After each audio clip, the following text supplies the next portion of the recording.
Hello everyone, this is Surabhi. Welcome to study hacks. कैसे हो सब? आई होप आप लोग सब ठीक है, अपनी पढ़ाई को अच्छी तरीके से कवर अप कर रहे हैं। आज के जो डेली इंपॉर्टेंट करंट अफेयर्स है बहुत ज़्यादा इंपॉर्टेंट रहने वाले हैं आपके एग्जाम्स के पॉइंट ऑफ व्यू से। प्लीज़ पूरी वीडियो को देखिएगा। अगर कोई डाउट हो तो प्लीज़ आप लोग अपने डाउट्स को शेयर कीजिएगा। आइए आज का जो सेशन है वो हम स्टार्ट करते हैं। उससे पहले देख लेते हैं जो मैंने क्वेश्चंस पूछे थे उसके आंसर काफ़ी अच्छे से दिए गए हैं बलवंत सिंह के द्वारा। तो काफ़ी ज़्यादा इंपॉर्टेंट क्वेश्चंस थे जो मैंने आपसे पूछे हैं, कई बार एग्जाम में पूछे भी जा चुके हैं ये। तो प्लीज़ आप लोग रिवीजन कीजिए और जो क्वेश्चंस मैं पूछती हूँ उसके आंसर ज़रूर दीजिएगा, क्योंकि वो प्रीवियस जो पेपर हो चुके हैं उसमें पूछे गए हैं, वनडे एग्जाम में या फिर यूपीएससी में। ठीक है, तो आई होप आप लोग समझ रहे हैं चीज़ों को। तो प्लीज़ अब आप लोग क्या करें, पढ़ें। ठीक है, कंटिन्यूटी बनाए रखें अपनी पढ़ाई के साथ। आइए देखते हैं वर्ल्ड फूड डे जो है वो सेलिब्रेट कब किया जाता है। 16 अक्टूबर को नेल्सन मंडेला डे। ठीक है, नेल्सन मंडेला डे जो है अभी आने वाला यानी कि कल के दिन सेलिब्रेट किया जाएगा। तो 18 जुलाई को सेलिब्रेट किया जाता है। जस्टिस जी रोहिणी जो हैं, जस्टिस जी रोहिणी कल मैंने डिस्कस किया था किससे रिलेटेड है, अदर बैकवर्ड क्लासेस की जो कमीशन उससे रिलेटेड बनाई गई थी। तो उनकी ये चेयरमैन है। ठीक है, 28 chief justice of Delhi high court में रही हैं। वर्ल्ड फूड प्रोग्राम की अगर हम बात करें तो फाउंड कब किया गया? 1961 में। हेडक्वार्टर कहाँ पे है इसके? रोम, इटली। फर्स्ट इसको नोबेल प्राइज़ कब दिया गया? 2020 में। नोबेल प्राइज़ से रिलेटेड मैंने ऑलरेडी वीडियो बनाई है, प्लीज़ उसको जाके देख लीजिएगा। आने वाले एग्ज़ाम्स में पूछे जाएंगे 2020 के। ठीक है, और आई होप आपको सारी चीज़ें क्लियर हो रही होंगी। आइए आज का जो सेशन है वो हम स्टार्ट करते हैं। World day for international justice. World day for international justice के बारे में बात हो रही है। आज के दिन ये सेलिब्रेट किया जाता है इंटरनेशनल लेवल पे 17 जुलाई को हर साल, ताकि रिकॉग्नाइज किया जा सके, सपोर्ट किया जा सके जो वर्क किया जाता है इंटरनेशनल क्रिमिनल कोर्ट के द्वारा। ठीक है, और ये जो सेलिब्रेट किया जाता है डे इंटरनेशनल जस्टिस जो है, ये एनिवर्सरी जो देखने को मिलती है यानी कि इंटरनेशनल क्रिमिनल कोर्ट की, इसी दिन इसको इस्टेब्लिश किया गया था। ठीक है, कहाँ पे? रोम स्टैचू अडॉप्टेशन यानी कि देखने को मिला 17 जुलाई 1998 में। ट्रीटी साइन की गई थी और क्रिएट किया गया था international criminal court. I hope आपको इतनी चीज़ क्लियर हुई होगी। नेक्स्ट चलते हैं, इसके बारे में देख लेते हैं। इंटरनेशनल क्रिमिनल कोर्ट जो है ये इंटर गवर्नमेंटल ऑर्गेनाइजेशन है। ठीक है, और ये इंटरनेशनल ट्रिब्यूनल है। ट्रिब्यूनल का मतलब क्या रहता है? कोर्ट। ठीक है, तो इसको फाउंड किया गया 1 जुलाई 2002 रोम, इटली में। मेंबर स्टेट्स कितने हैं? 123 हैं। लैंग्वेज इसमें इंग्लिश एंड फ्रेंच बोली जाती है। ऑफिशियल लैंग्वेजेस आप देख सकते हैं यहाँ पे। ठीक है, आई होप आपको इतनी चीज़ क्लियर हुई होगी। नेक्स्ट है G7 समिट से रिलेटेड है। G7 समिट जो है, G7 समिट कहाँ देखने को मिली, ये मेरे को आंसर बताइएगा। और ये कौन से नंबर की समिट थी G7 की? ठीक है, तो ये आप लोगों का होमवर्क है, साथ में रिवीजन भी हो जाएगी। क्लियर? तो बात करते हैं G7 जो है, G7 जो ग्रुप 7 कंट्रीज़ हैं इसमें, तो इनके द्वारा प्रपोज किया गया है बिल्ड बैक बेटर वर्ल्ड। ठीक है, build back better world initiative इनके द्वारा प्रपोज किया गया है, जो रिसेंटली आपको, ये तो चलो ये पता चल गया 47th है। ठीक है, बट हुई कहाँ पे है ये बता देना मेरे को। ठीक है, 47 जी समिट देखने को मिली, कहाँ पे देखने को मिली ये आपका होमवर्क है। तो ये क्यों इनिशिएटिव लाया गया इनके द्वारा? ताकि जो चाइना का बेल्ट एंड रोड इनिशिएटिव है उसको टैकल किया जा सके। ठीक है, तो इनका एम क्या है कि इंफ्रास्ट्रक्चर जो इन्वेस्टमेंट डेफिशिएंट देखने को मिलता है डेवलपिंग कंट्रीज़ में। ठीक है, जो लोअर इनकम कंट्रीज़ है वहाँ पे इंफ्रास्ट्रक्चर सही तरीके से लेके आना। ठीक है, तो इनका मेन एम यही है इस इनिशिएटिव का, build back better world. Okay, अगर बात करें चाइना के बेल्ट एंड रोड इनिशिएटिव की, यहाँ पे देखिएगा, इस मैप में देखिएगा, ये आपको मैप दिख रहा है। ठीक है, चाइना का जो ये बेल्ट एंड रोड इनिशिएटिव है, ये जो ब्लू वाला जो एरिया है, ये लैंड ओवर लैंड रूट के बारे में बात करता है। और ये पिंक वाला जो एरिया है ये बात करता है किसकी? मैरीटाइम रूट के बारे में। और 21st सेंचुरी मैरीटाइम रूट का नाम दे रखा है। ठीक है, इनके द्वारा, चाइना के द्वारा। अगर बात करें, अगर बेल्ट एंड रोड इनिशिएटिव की बात करें तो इसको क्या बोला जाता है? One belt one road initiative बोला जाता है। और ये ग्लोबल इंफ्रास्ट्रक्चर डेवलपमेंट स्ट्रेटजी के बारे में बात करता है। कौन कौन से एरिया में? एक तो एशिया वाला एरिया हो गया, Asia continent, Europe and Africa continent के लिए, याद रखिएगा। ठीक है, तो ये 3 कॉन्टिनेंट्स के लिए इंफ्रास्ट्रक्चर डेवलपमेंट स्ट्रेटजी की बात करता है ये ग्लोबल लेवल पे, जो अडॉप्ट किसके द्वारा किया गया? चाइना गवर्नमेंट के द्वारा अडॉप्ट किया गया। कब किया गया? 2013 में, याद रखिएगा इसको, ठीक है। 2013 में चाइना के द्वारा इसको अडॉप्ट किया गया। इन्वेस्ट किया गया इनके द्वारा नियरली 70 कंट्रीज़ में और इंटरनेशनल ऑर्गेनाइजेशंस में, ठीक है। तो चाइनीज़ कम्युनिस्ट पार्टी जो है, जिसके जनरल सेक्रेटरी कौन है? जी जिनपिंग, फॉरेन पॉलिसी लेके आए, उसके तहत इसको इस इनिशिएटिव को क्रिएट किया गया। अगर बात करूँ बेल्ट जो है, बेल्ट जो रेफ़र करता है, किस चीज़ को रेफ़र करता है? ये ओवरलैंड रूट फॉर रोड्स के लिए, ठीक है, और रेल ट्रांसपोर्टेशन के लिए। एंड क्या बोला जाता है इसको? सिल्क रोड इकोनॉमिक बेल्ट बोला जाता है। अगर बात करें रोड की, ठीक है, रोड जो वर्ड है ये रेफ़र किया गया है इसको सी रूट के लिए, और इसको 21st century maritime silk road का नाम दिया गया है। आई होप आपको इतनी चीज़ क्लियर हुई होगी। अगर बात करें चाइना की जो पीपल्स रिपब्लिक जो है, constitution of the people's republic of China 2017 में इनके द्वारा इनकॉर्पोरेट किया गया। चाइना गवर्नमेंट के द्वारा इनिशिएटिव लाया गया bid to enhance regional connectivity, ताकि रीजनल कनेक्टिविटी बना सके और ब्राइटर फ्यूचर के लिए, जो आने वाला टाइम है उसके लिए अलग अलग एरिया में क्या कर सके? डेवलपमेंट कर सके। इनके प्रोजेक्ट का जो टारगेट है कि कंप्लीट करना, कब तक करना, ये जो वन बेल्ट रोड इनिशिएटिव है 2049 तक ये जो इनिशिएटिव है इसको कंप्लीट करना, ठीक है। आई होप आपको ये इतनी चीज़ क्लियर हुई होगी, क्योंकि उस टाइम 2049 में 100 एनिवर्सरी जो है वो सेलिब्रेट की जाएगी पीपल्स रिपब्लिक ऑफ चाइना। अगर बात करें बेल्ट एंड रोड इनिशिएटिव की, इंडिया जो है इसका पार्ट नहीं है, ठीक है। आई होप आपको इतनी चीज़ तो क्लियर हुई होगी, ठीक है। अगर बात करें इसी के जैसा ही एक और इनिशिएटिव लाया गया, यानी कि किसके द्वारा? यूएसए के द्वारा, जिसको बोला जाता है ब्लू डॉट नेटवर्क, ठीक है। तो वो यूएसए के द्वारा लाया गया। कब लाया गया मेरे को आप ये बताइएगा? ब्लू डॉट नेटवर्क जो है कौन से ईयर में क्रिएट किया गया? कि या तो यूएसए के द्वारा गया, और बताइएगा मेरे को कि इंडिया उसका पार्ट है या नहीं है, ठीक है। तो ये आपका होमवर्क है, ब्लू डॉट नेटवर्क के बारे में बात हो रही है, ओके। अगर बात करें बिल्ड बैक बेटर वर्ल्ड की, यानी कि इंक्रीज करना, जो जैसे कैप्चर किया गया चाइना के द्वारा जो जो कर रहे हैं वो, ठीक है, थ्रू 600 बेल्ट रोड इनिशिएटिव जो प्रोजेक्ट है, ठीक है, with trillion of dollars investment China के द्वारा किया गया।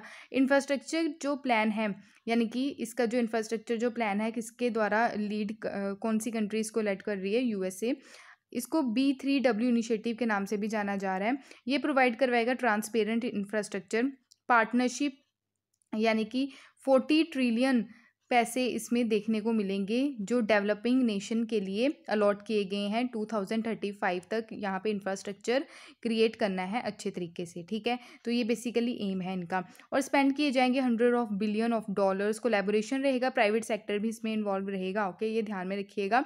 और क्लाइमेट जो स्टैंडर्ड है, क्लाइमेट का क्या क्या इम्पैक्ट पड़ रहा है, क्लाइमेट चेंज का, ग्लोबल वार्मिंग का, लेबर प्रैक्टिसेस कैसे कैसे हो रही है, इस चीज़ पे भी निगरानी रखी जाएगी, और इस चीज़ को भी इम्प्रूव करने की कोशिश की जाएगी। अगर बात करें तो G7 कंट्रीज़ की अगर बात करें तो पहले तो G8 थी, ठीक है।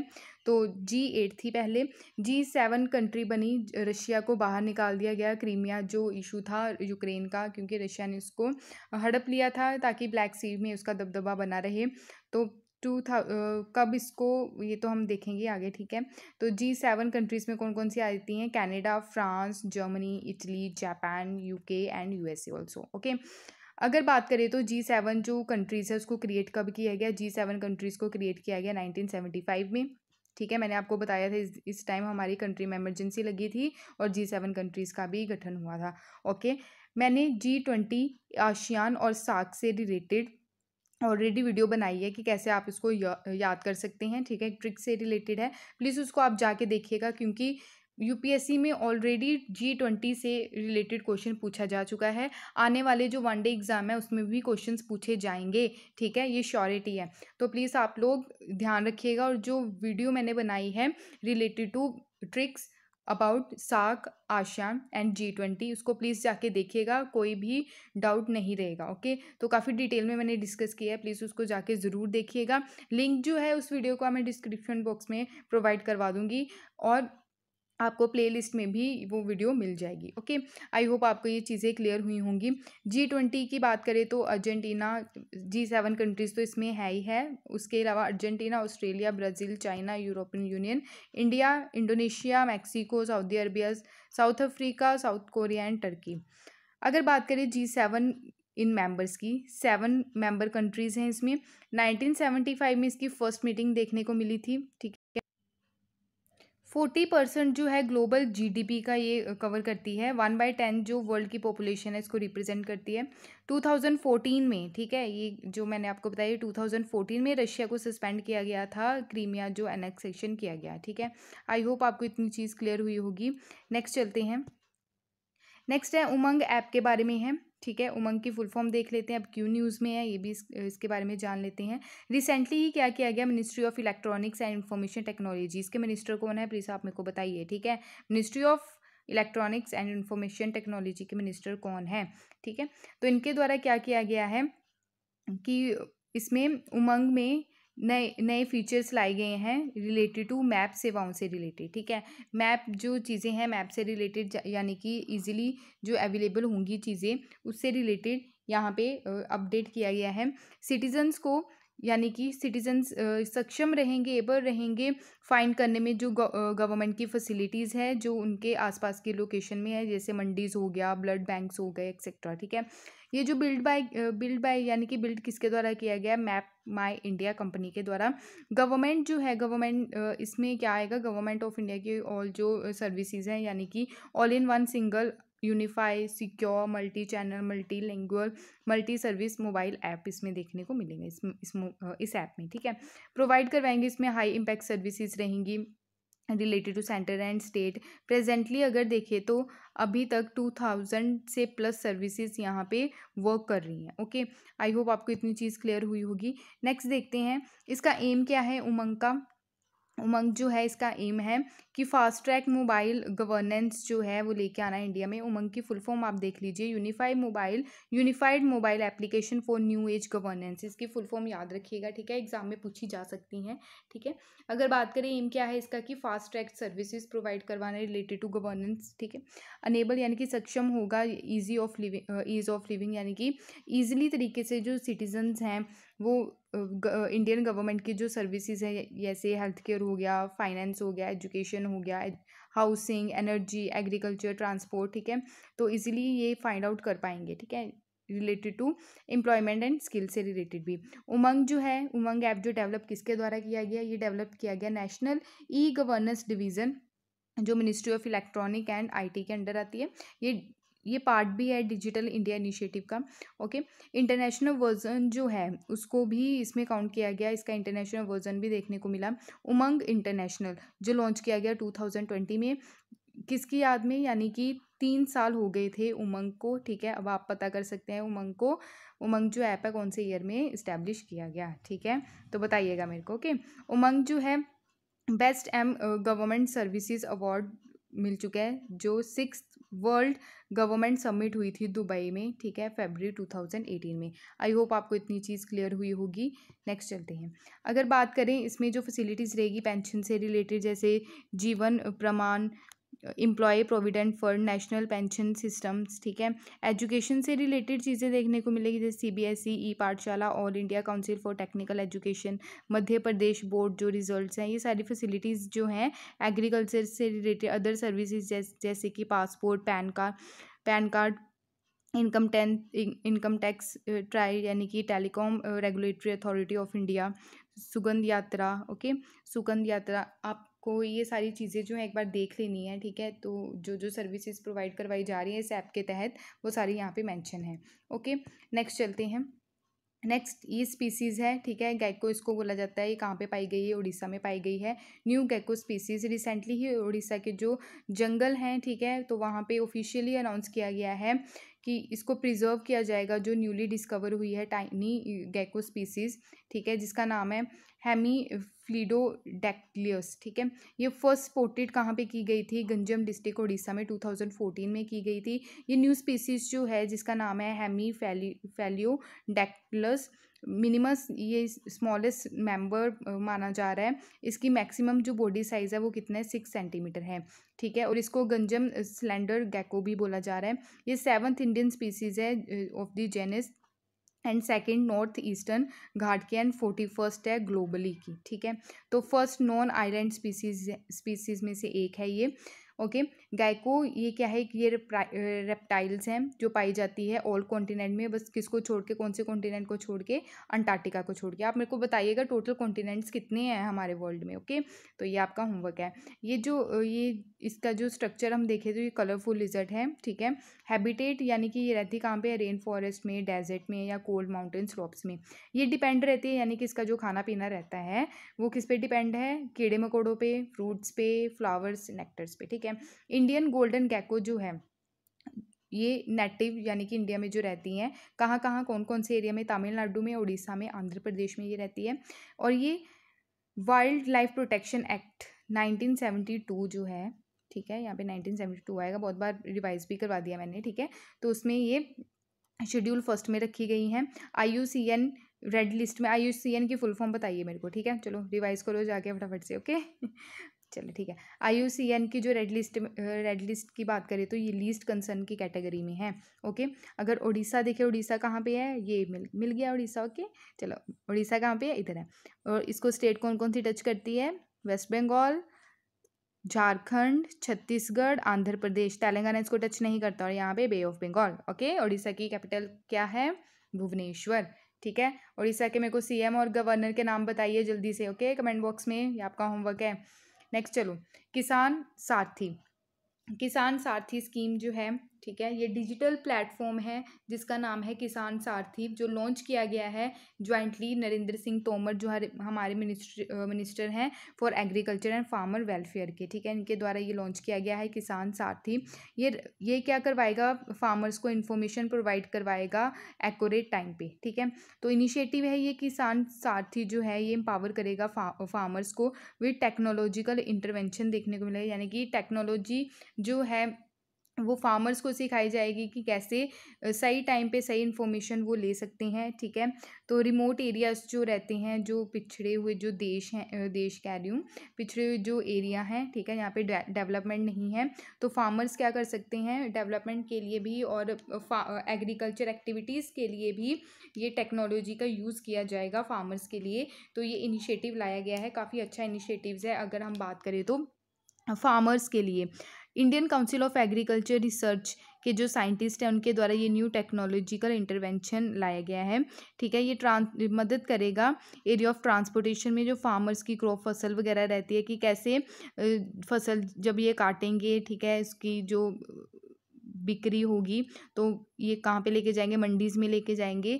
तो ये जो तरीका है ये इजीली कवर अप करने के लिए इनिशिएटिव लाया गया है।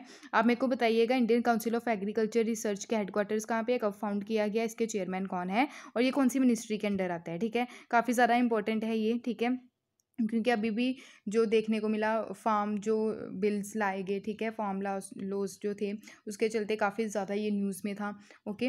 तो क्वेश्चन बनने के काफ़ी ज़्यादा चांसेस हैं।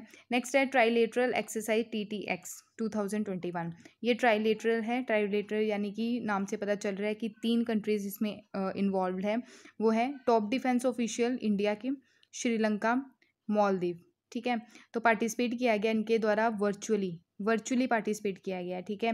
तो वीडियो कॉन्फ्रेंसिंग के तहत टेबल टॉप एक्सरसाइज आप बोल सकते हैं, ठीक है। तो ऐसी मीटिंग देखने को मिली TTX 2021, याद रखिएगा इसको, ठीक है। तो फोकस किया गया कि मैरीटाइम जो क्राइम देखने को मिलते हैं जैसे नारकोटिक जैसे ड्रग जो रहते हैं उसकी जो ट्रैफिकिंग होती है उसको कैसे कंट्रोल करना है, मैरीटाइम जो रिसर्च रेस्क्यू जो रहता है रीजन, और हमारे इंडिया का इनिशिएटिव भी है नेबरहुड फर्स्ट पॉलिसी सागर मिशन के तहत, ठीक है। तो कनेक्टिविटी बना के रखना नेबरिंग कंट्रीज़ में। मेरे को बताइएगा सागर जो है उसकी फुल फॉर्म क्या है और सागर को लॉन्च कब किया गया, ठीक है। तो काफ़ी ज़्यादा इंपॉर्टेंट है। एम क्या है इस एक्सरसाइज का कि एनहेंस करना म्यूचुअल अंडरस्टैंडिंग तीनों कंट्रीज़ में और एक्सचेंज करनी बेस्ट प्रैक्टिसेस, काउंटर करके चलना जो कॉमन ट्रांसलेशन देखने को मिल रहा है, क्राइम्स देखने को मिल रहे हैं, coordinated by maritime warfare centre जो देखने को मिला मुंबई में, ठीक है, इसके द्वारा कोऑर्डिनेट किया गया।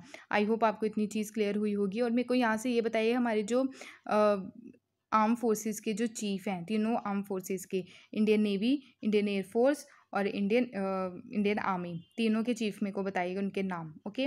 तो काफ़ी ज़्यादा इंपॉर्टेंट है। नेक्स्ट है बोनालू एक फेस्टिवल है महाकाली, ठीक है, महाकाली के नाम पे ये फेस्टिवल सेलिब्रेट किया जाता है। बोनालू ये ट्रेडिशनल फोक फेस्टिवल है जो हर साल सेलिब्रेट किया जाता है इन द तेलुगु मंथ अष्टधाम, जो जून और जुलाई में देखने को मिलता है। ये ट्विन सिटीज़ में देखने को मिलता है, यानी कि हैदराबाद सिकंदराबाद। कहाँ पे है ये, किसका पार्ट है, तेलंगाना स्टेट का पार्ट है ये। बोनालू फेस्टिवल जो है वो डिक्लेयर किया गया है स्टेट फेस्टिवल, याद रखना। ये स्टेट फेस्टिवल कौन सी स्टेट का है, तेलंगाना का, ठीक है। तो किसके द्वारा ये स्टेट फेस्टिवल डिक्लेयर किया गया है, के चंद्रशेखर राव, ठीक है। तो जब 2014 में आंध्र प्रदेश से तेलंगाना अलग किया गया तब ये अनाउंस किया गया था। आई होप आपको इतनी चीज़ क्लियर हुई होगी। अगर बात करें तो तेलंगाना की बात करें, यहाँ पे आपको देखने को मिलता है तेलंगाना, छत्तीसगढ़, उड़ीसा, आंध्र प्रदेश, महाराष्ट्र, कर्नाटका इसको टच करती हैं, ठीक है, स्टेट। आई होप आपको इतनी चीज़ क्लियर हुई होगी। नेक्स्ट है दानिश सिद्दीकी। दानिश जो सिद्दीकी हैं ये पुलित्ज़र प्राइज़ इनको मिल चुका है। इनकी ये जो हैं ये इंडियन फ़ोटो जर्नलिस्ट थे, तो इनकी हाल ही में डेथ हुई है। तो इनको मारा गया है, यानी कि फ़ाइट बिटवीन देखने को मिली अफ़गान ट्रूप्स और Taliban in Spin Boldak district Kandahar province जो अफ़गानिस्तान में इनकी डेथ हुई है, ठीक है। तो ये इनको पुलित्ज़र प्राइज़ दिया गया। पुलित्ज़र प्राइज़ यानी कि जर्नलिस्ट की फील्ड में दिया जाता है, ओके। और 2018 में इनको प्राइज़ दिया गया, ठीक है। अगर बात करें तो पुलित्ज़र प्राइज़ की, ये जो है फॉर पब्लिक सर्विसेज के लिए दिया जाता है। गोल्ड मेडल डिज़ाइन किसके द्वारा किया गया है, डैनियल क्रिस्चर फ्रेंच 1917 में। अगर बात करें तो या ये एक्सीलेंस अगर किसी ने काम किया है न्यूज़पेपर या जर्नलिज्म में, लिटरेसी अचीवमेंट या म्यूजिकल कंपोजिशन में, तो उनको ये अवार्ड दिया जाता है। कौन सी कंट्री के द्वारा दिया जाता है, यूएसए के द्वारा। प्रेजेंटेड किसके द्वारा किया जाता है, कौन सी यूनिवर्सिटी है, वो कोलंबिया यूनिवर्सिटी के द्वारा इसको प्रेजेंट किया जाता है। फर्स्ट अवार्ड कब दिया गया, 1917 में दिया गया। मेरे को यहाँ पे बताइए जो पुलित्ज़र अवार्ड है फर्स्ट किसको दिया गया, ठीक है। आई होप आपको इतनी चीज़ तो क्लियर हुई होगी, ठीक है। बहुत सारे क्वेश्चन हो गए आज, तो आप लोगों की रिविज़न है ये, ओके। ये थे आज के important current affairs. I hope आपको सारी चीज़ें क्लियर हुई होंगी। इस लेक्चर की पीडीएफ आपको टेलीग्राम चैनल पे मिल जाएगी। इंस्टाग्राम पे भी आप मेरे को फॉलो कर सकते हैं। टेलीग्राम का जो लिंक है डिस्क्रिप्शन बॉक्स में अवेलेबल रहेगा, तो वहाँ पे जाके आप ज्वाइन कर लीजिए और पीडीएफ वहाँ से कलेक्ट कर लीजिए। अगर आपको ये मेरी वीडियो पसंद आई हो तो प्लीज़ लाइक, शेयर और सब्सक्राइब ज़रूर कीजिएगा। Thank you for watching my video. जय हिंद।